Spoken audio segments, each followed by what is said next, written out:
maybe about a year ago, I had a client and she was a referral from a really good friend of mine. And usually, like, other service providers can attest to this, but like, you'll have certain clients where like, okay, this person was referred by them. Okay, they done gave them the whole rundown. This is like doing their hair, right? So there was this lady, and she had booked with me, and I want to say, I don't exactly remember what time her appointment was, but we're just going to say that her appointment was for 11:30. So in that same building, when I was still there, one of my esthetician was in that building as well. The way that the time was blocked off, I was going to get done with her like 30 minutes before the client was to show up. So I still had time to like set up, clean up, all that good stuff, but I was able to self-care in the morning because literally she was like around the corner. So, of course, when I'm getting my facial, when you get your facial and stuff like that, you're supposed to relax. Like, I say that to say that my phone usually during those times is on silent. Like, I'll text like someone important to me, like my husband or something like that, and say like, hey, I'm with Claudia right now. My phone's gonna be on D&D, so if you can't reach me, that's why. I'm okay. I'm at work, and usually that way they know. So of course I'm not gonna hear like my phone going off or nothing like that. So I remember she actually finished me like 15 minutes earlier than she normally did. So I had 45 minutes, like a 45-minute break before this client. So I go to the bathroom, and my phone, my business line, like, yes, I can receive calls, but I usually do keep my business line on like D&D and keep it text only, because I like to have a receipt of the conversations that I have with clients. Okay, so because the phone was on D&D, I had like a bunch of missed calls, and so it would just vibrate and tell me that I had a missed call. It wouldn't vibrate to show the phone call, if that makes sense. So it's like this call, and it's from a number I don't know. Mind you, my client is not supposed to come for 45 minutes, so I didn't even put two and two together and think like, oh, it's my client. So I use the restroom, I wash my hands and all of that, and I get ready to go, and I think I was walking to my suite so I could clean my suite out. And so I go in there, and actually I'm walking in the hallway. I'm walking down the hallway to my door, and there's some lady standing at my door, and she's literally trying to jiggle the handle to get into my suite. Now, y'all know how Phoenix Salon Suites is. The building is open to everybody, but of course the suites are not. Like, why would you leave your spot open? You don't know who's who. And there are people that really, like, they don't, I understand that these are businesses, but there's a lot of people that just don't have any, they're too comfortable. That's how I'm gonna put it. They're just people that are too comfortable. They'll just walk into anything. They don't even know what it is, and they'll just walk in and then ask you what the business is. I've had that happen. I've had somebody like open the door, walk in, and be like, oh, I'm looking for such and such. And I'm like, okay, well, I'm not her. So she's jiggling the handle and stuff, knocking on the door. You would have thought that I was late or I wasn't there by the way that she was handling it. So I woke up and I was like, good morning. I said, do you need help with something? Are you looking for somebody? And she was like, oh, I'm such and such. I have an appointment with you at 11:30. And I was like, well, thank you so much for being early, but I'm not ready for you yet. Like, I won't be ready until 11:30. And so she was like, oh, okay, well, while you're here, I have questions. And I'm thinking to myself, like, okay, like, of course I'm not going to be rude to the lady, but like, you showed up damn near an hour early.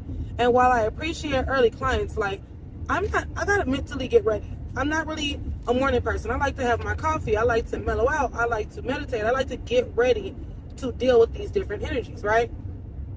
So she's like asking questions. So she goes, well, my first question is, I know I didn't book it, but can I get a swoop? And I was like, well, no, because I work in time brackets. I said, so for instance, if the schedule tells you that your appointment is going to take 3 hours, that means that it's going to take 3 hours. That means that there's going to be someone after you. And I work back to back. Everybody that knows me knows I work back to back. I actually usually finish earlier than what I say. I like to have enough time so that I can still clean up. I usually kind of eat when clients are under the dryer, but I don't play about my clients' time. So if I say, like, for instance, if I'm working on you and your appointment is scheduled to end at 11:30, my next client is usually at 11:30 or at 12 o'clock. So I like to have that time. I'd rather have more than enough time than not have enough. And then you got somebody sitting there staring at you, waiting on you to be finished. Like, we've all been there. That's not fun. So she was like, she said, okay, well, what if I pay you extra? And I was like, it's not about the extra. There is someone after you, so I don't have time to do the swoop. So she was like, oh, okay. She was like, well, I actually booked another appointment. And I was like, oh, with me? I was like, 'cause I only seen one appointment. She was like, oh, no, I booked another appointment with another stylist for today, just in case you couldn't give me what I wanted. And I was like, what? Okay. Like, if you know me, or if you ever met me, I'm really one of the sweetest people you'll ever meet, but I cannot hide my facial expressions. If something is dumb to me, you're going to see it on my face. So when she said that, I was just like, what? And she was just like, well, I mean, because I realized I didn't book the swoop, so I just figured, like, if you couldn't do the swoop, I'll just go to another stylist that could do it. And I was like, okay, so why not just ask me, like, when you booked the appointment? Why didn't you just say, like, hey, I forgot to add the swoop, can I get the swoop? Why would you wait till the day of? And then what am I supposed to do with that information? And she was just like, oh, I was just telling you. I said, okay.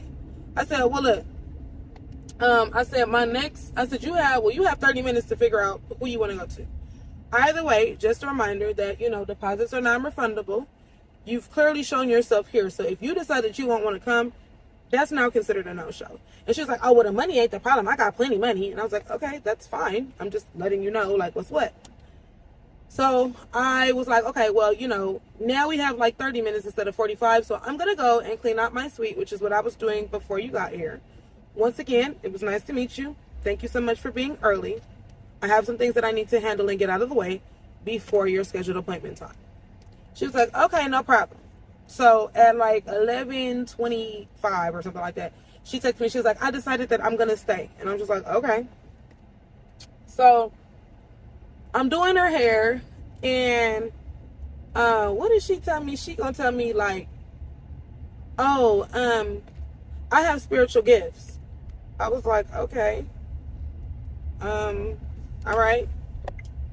It was one of those things where it was just like, why do you feel the need to tell me this? Like, I didn't ask.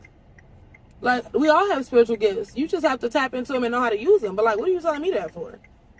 So she was like, oh yeah. She was like, well, I just said, okay. And she was like, yeah, I consulted my pendulum when I was outside and it swung towards you. So that's why I'm still here. And I was just like, oh, okay. Y'all, in the back of my head, I was like, well, your pendulum fucking lied, because I'm finna block you after this. Like, you're giving me the heebie-jeebies. And let me say this, like, I am so spiritually open. I'm not against anybody or anything. Come on, dude. Since you want to do that and be funky. Anyway, sorry. I'm not against anyone's spiritual beliefs. Those that know me know, like, I can have a conversation with anybody as long as they're respectful about it. But I'm not, like, I believe, I know that there's a God, right? I believe that whatever a person believes is correct. If you believe that God is in a donkey, baby, God made the donkey, so that's your belief. That's what it is for you. But I didn't understand, like, why she felt the need to tell me that. It was weird. So I was just like, oh, okay. So then she tells me, like, she said, yeah, I got a feeling that you got spiritual gifts too. And I was like, well, I know a couple of things. Like, I was like, I don't really get into stuff like that at work. I have to be close to you. So then she tells me, she was like, oh yeah, like I knew you was going to be cool because we're going to call my homegirl Elizabeth. Because Elizabeth sent me, her and her sister. I went to high school with her sister. And I was like, oh yeah, those are my dogs. I love them. Like, they cool. I said, thank you for letting me know so I can make sure to tell them thank you. So it just got weirder and weirder, y'all. Like, she just, like, girl, well, yeah, girl, because most of y'all live with me. She started telling me, like, oh yeah, like, I be having past life regressions, and my daughter be having dreams that she used to be a slave, and that she jumped off the boat. Once again, I don't negate none of that. I believe in all of that stuff. But I'm just trying to figure out, like, why are you telling me that? I think what it was, because I have, like, I sage my space before clients come, and I sage after they leave, and I have crystals and stuff. So I'm wondering if maybe she was just like, oh, she believes in, like, the metaphysical stuff like I do. I have no idea, but you gotta, like, warm people up for that. You don't just jump in and be like, yeah. Like, especially after you've already rubbed me the wrong way, so you can't, like, unrub me. Like, the shit was weird, y'all. The shit was weird. So I did her hair, and then I handed her the mirror, y'all, and she goes, oh, it actually came out cute. I'm just in my head like, yeah, you get the fuck out. I'm not never gonna say that to a client, because I'm not rude like that, but I was thinking that. I was just like, yeah, all right, yeah, time to go. So of course I thanked her, took my payment, y'all, and After I blocked the shit out of Miss Mamas, I made sure to call my homegirl and was like, who in the fuck? Who did you and your sister send me? Excuse me, because what the fuck? And Elizabeth was like, what happened? So when I tell her what happened, she was like, oh my God, I am so sorry. She was like, we didn't necessarily send her. She was like, she always asks